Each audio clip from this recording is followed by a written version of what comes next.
अंजुम अंजुम अकील साहब।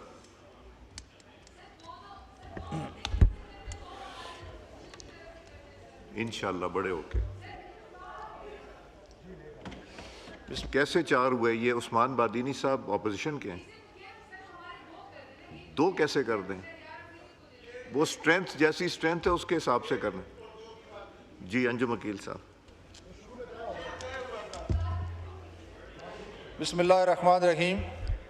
शुक्रिया जनाब स्पीकर साहब कि आज आपने मुझे बजट पर बोलने का मौका दिया। लेकिन बजट पर बात करने से पहले मैं बात करूंगा इसराइल की जारियत का, जो उन्होंने गाज़ा में फ़लस्तीन में जारियत की और मासूम बच्चों की जानें ली, उनके घर तबाह किए और उसके बाद उनकी बढ़ती हुई जारियत ईरान तक पहुंच गई। आज उन्होंने ईरान पर हमले किए हैं। मैं समझता हूं कि इसराइल को एक इंटरनेशनल दहशतगर्द करार देना चाहिए और उसकी भरपूर न सिर्फ मजम्मत करनी चाहिए बल्कि इस रीजन में आने से रोकने के लिए तमाम मालिक को मुतहद होना चाहिए।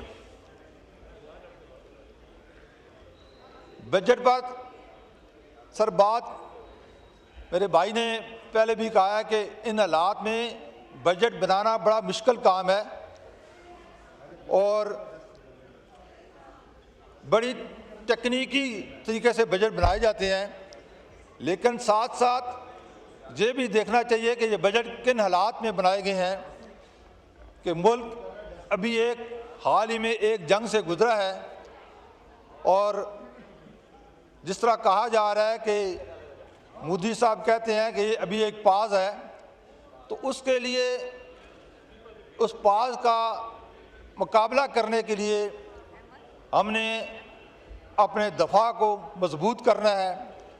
उसके लिए हमें अपने बच्चों का दूध तक कुर्बान करना है ताकि हमारे मुल्क का दफा मजबूत हो और किसी मुल्क को, चाहे इजराइल हो चाहे हिंदुस्तान हो, किसी को पाकिस्तान पर जारियत करने का मौका ना मिल सके। अल्हम्दुलिल्लाह हमारी अफवाज ने इससे पहले भी साबित किया है कि पाकिस्तान की तरफ कोई मैली आंख से देखेगा तो उसकी आंख निकाल लेंगे और ये करके दिखाया है।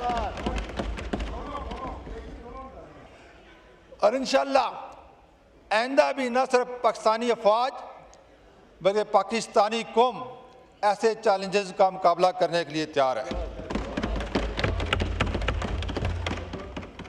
बजट पर बात करें सर, तो इसमें जो मुस्बत पहलू हैं कि कम आमदनी वालों को सबसे ज़्यादा टैक्स में छूट दी गई है और साथ साथ 10% तनख्वाह में भी इजाफा किया गया है। इसी तरह पेंशन में 7% इजाफा किया गया है और इस दफ़ा टैक्स में इजाफे की बजाय ज़्यादा से ज़्यादा लोगों को टैक्स नेट में लाने की बात की गई है। ये बड़ी खुशआइंद बात है।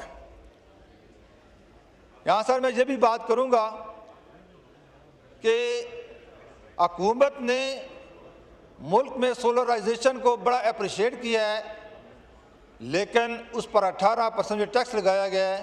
मैं समझता हूँ कि ये बड़ी ज़्यादती है कि लोग दिन ब दिन कोशिश कर रहे हैं कि जो सोलर सिस्टम लगाया जाए और जो लोग जिनकी डिमांड रास्ते में पड़ी है आ रही है वो लोग बड़े इसमें परेशान हैं। इसलिए ये 18% जो सोलर पर टैक्स लगाया गया है इसको ख़त्म करना चाहिए।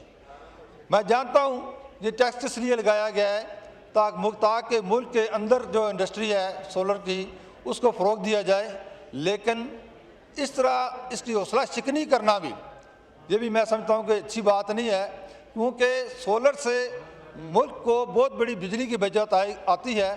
और आज जिस तरह आप जानते हैं कि मुल्क में इंडस्ट्री तकरीबन बंद हो चुकी है, इसके लिए बिजली और सोलर अगर दोनों मिलकर काम करेंगे तो मुल्क में दोबारा न सिर्फ इंडस्ट्री बहाल होगी बल्कि लोगों को रोज़गार भी मिलेगा और मुल्क में ज़रा मुबादला भी आएगा।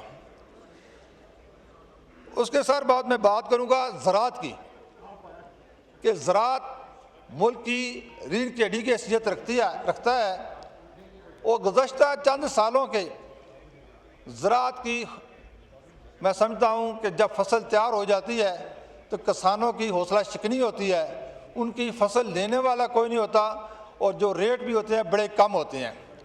इसलिए इसका बड़ा कोई मुनासिब सिस्टम किया जाए ताकि किसान का हक उसको मिले। आज हमारा किसान बहुत ज़्यादा डिसहार्ट है।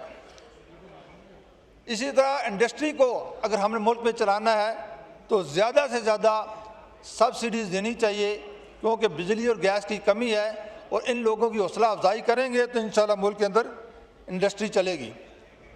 अगरचे वज़ीर-ए-आज़म पाकिस्तान ने मुल्क में बेरोज़गारी ख़त्म करने के लिए और नौजवानों को रोज़गार देने के लिए बहुत से प्रोग्राम शुरू कर रखे हैं जिनमें यूथ को और बेरोज़गार लोगों को स्किल का प्रोग्राम बड़ा अहमियत का हामिल है। उसमें के लिए खातर खा एक फ़ंड रखे गए हैं। इसी तरह लैपटॉप स्कीम तो तकरीबन 6 लाख लोगों को लैपटॉप दिए जा चुके हैं। ये बड़ी एक हौसला अफजा बात है। इसी तरह 2,16,000 स्कॉलरशिप दिए जा चुके हैं। ये भी मैं समझता हूँ कि बड़ी ना सिर्फ एक हौसला अफजा बात है बल्कि ये प्रोग्राम बलूचिस्तान और फाटा तक फैलाया गया है ताकि उन लोगों भी इस दायरे में लाया जा सके। इसी तरह लोगों को यूथ और बिज़नेस और एग्रीकल्चर लोन दिए जा रहे हैं। ये भी मैं समझता हूँ मुल्क में बेरोज़गारी कम करेंगे और इसके लिए बाकायदा एक मेकनिज़म तय होना चाहिए। वज़ीर-ए-आज़म तो बड़े इनिशिएटिव ले रहे हैं। मैं नेविटेक की कारकर्दगी की बात करता हूँ कि वज़ीर-ए-आज़म का बड़ा फोकस है नेविटेक पर, लेकिन फील्ड में उसका काम करने के तरीक़ों को बेहतर बनाना होगा ताकि आम लोग उस तक रसाई हासिल कर सकें और उससे इस्तिफ़ादा हासिल कर सकें। बाख्तियार नौजवान प्रोग्राम ये भी नौजवानों के लिए बड़ा मुफीद प्रोग्राम है। ओवरसीज़ पाकिस्तानियों के लिए कर्ज ये भी बड़ा मुफीद प्रोग्राम है और भी बहुत सारे प्रोग्राम जो वज़ीर-ए-आज़म पाकिस्तान ने मुल्क के लिए शुरू किए हैं। मैं समझता हूँ कि इससे न सिर्फ बेरोज़गारी कम होगी बल्कि नौजवानों की हौसला अफजाई होगी। Thank you. इसी तरह रोज़मर्रा ज़िंदगी की चीज़ें जो हैं उन पर कड़ी नज़र रखी जा रही है ताकि उनकी कीमतें नाजायज़ तरीके से ना बढ़ें और ख़ास तौर पर हमारे यूटिलिटी स्टोर जो हैं बड़ा अहम किरदार अदा कर रहे हैं।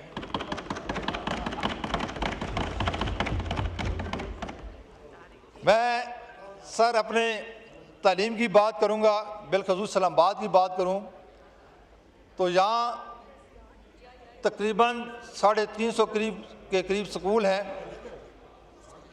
कुछ रूरल एरिया में हैं, कुछ सिटी एरिया में हैं।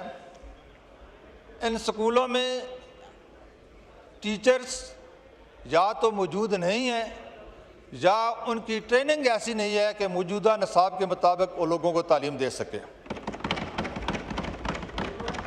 इसी तरह स्कूलों में इंफ्रास्ट्रक्चर सर उसकी बहुत कमी है और सार लैब्स जो आज की अहम ज़रूरत है, IT लैब्स और आर्टिफिशियल इंटेलिजेंस की लैब्स आज की अहम ज़रूरत है। ये ना सिर्फ शहर में बल्कि देहात के स्कूलों में भी इसकी बड़ी ज़रूरत है। और इसके बाद सेहत की बात करूं तो सेहत पूरे इस्लामाबाद में एक पिम्स अस्पताल के अलावा कोई भी फीड नहीं कर रहा और इस्लामाबाद में इसमें अटक से भी लोग आते हैं, इसमें कश्मीर से भी लोग आते हैं। एक पिम्स हॉस्पिटल है हमारे यहाँ, तकरीबन 90 से ज़्यादा BHU और CHU और RHU मौजूद हैं, लेकिन उनमें स्टाफ मौजूद नहीं है, इक्विपमेंट मौजूद नहीं है। अगर इन चीज़ों को फ़हाल बना दिया जाए तो मैं समझता हूँ कि हेल्थ के काफ़ी मसाइल हल हो जाते हैं और इन पर बर्डन कम हो जाएगा। मैं यहाँ हेल्थ के हवाले से वज़ीर आज़म पाकिस्तान का भी शुक्रिया अदा करना चाहता हूँ, जिन्होंने हमारे इलाके में एक स्टेट ऑफ द आर्ट जना हॉस्पिटल शुरू करवाया है, जो मैं समझता हूँ कि मुस्तकबिल में हमारी हेल्थ की बड़ी ज़रूरियात पूरी करेगा। इसी तरह इतनी थंपिंग तो किसी के लिए नहीं हुई हाउस में। सारे इसी तरह जनाब स्पीकर साहब, उन्होंने दानिश यूनिवर्सिटी मेरे इलाके में, मेरे हल्के में शुरू की है। मैं समझता हूँ कि वो भी एक state of the art university होगी और हमारी तालीमी ज़रूरियात पूरी करेगी। आखिर में जनाब, मैं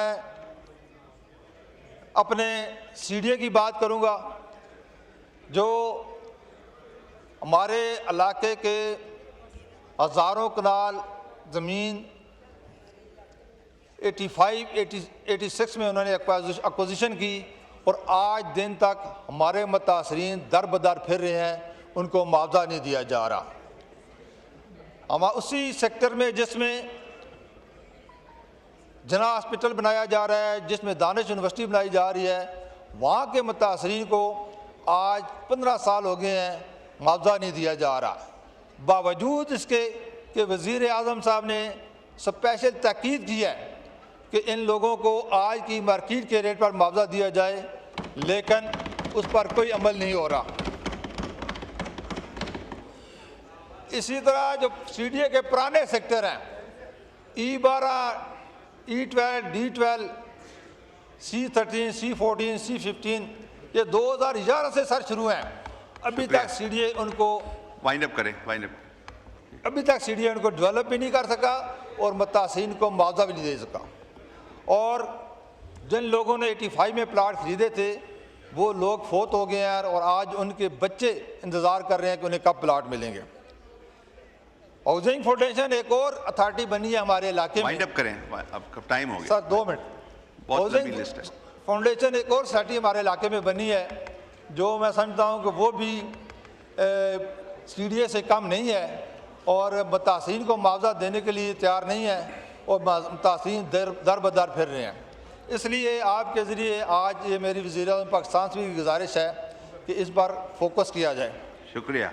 आखिर में मैं जनाब डिप्टी स्पीकर साहब आपका शुक्रिया अदा करते हुए ये इस उम्मीद के साथ कि इंशाअल्लाह मुश्किल वक्त में पाकिस्तानी कौम मुत्तहिद होगी और जिस तरह पहले इन्होंने मुत्तहिद होने का मुजाहरा किया है और पाकिस्तान हर ख़तरे का मुकाबला करने के लिए इंशाअल्लाह तैयार होगा।